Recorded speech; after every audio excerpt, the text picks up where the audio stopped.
So our family is lucky enough to be able to sponsor a child in Malawi through the sponsorship program with World Vision.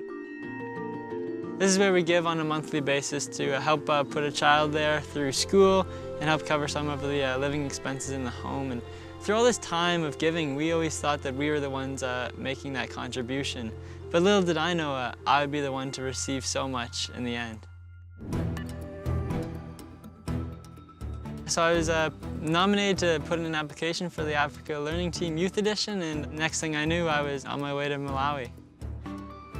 So my first response was to do some research, read up on Malawi. So in my reading, I realized that soccer was such a big part of their culture there. So being an athlete myself and playing soccer, I figured I'd take some soccer balls and some pumps for the kids there to sort of make that connection, along with some toiletry items that I could share with them there.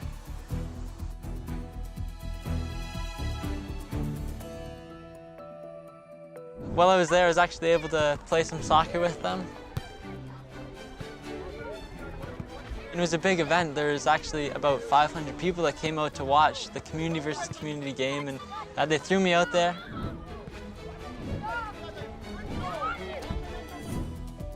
While I was also there, I was able to take part in a day in the life of Malawian youth, where we were able to make some bricks. They taught us how they make bricks there, along with how to build fences, two skills that I now have that I never would have expected.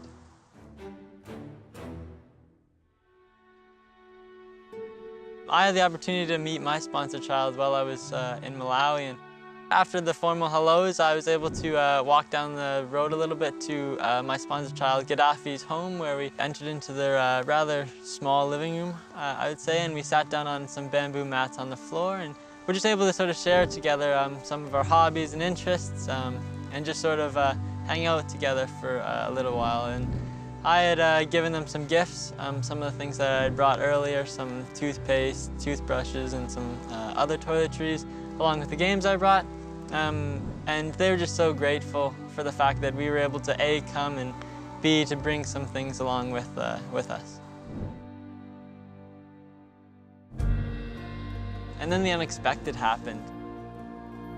Next thing I heard was the mother say something to Gaddafi in Chichewa, the native language there, and he got up from the mat and walked into another part of his living room, and next thing you know, he came out holding this chicken in his hands. And the translator says to me, "Adam, do you know how to hold the chicken?" And I was, whoa, what's going on? And Gaddafi sat down beside me and put the chicken in my hands, and they were actually giving the chicken to me. So my immediate response was, how could I possibly take this chicken from them? They get their eggs, they eat it. It's such a high need in their household compared to my absolute no need for this chicken. How could I possibly take something like that away from them? So I realized that just logistically, I really couldn't be able to take this back to Canada because of customs and whatnot. And I guess I kind of used that to sort of politely decline their invitation, but it's really cool what they did in response. So they actually said, okay, we realize that, but we're still going to symbolically say that this is your chicken. So whenever it has eggs, this is going to be Adam's chicken. So Adam's chicken had another chick. And that's just something that's so cool that you couldn't possibly dream up. I had the impression that we were the ones giving. We were giving God's love, we were giving financially. But when I went to Malawi, I discovered something that was so unique and so true. And that is that God's love doesn't have a monetary value. It isn't measured in the dollars and cents, but actually it's measured in your heart.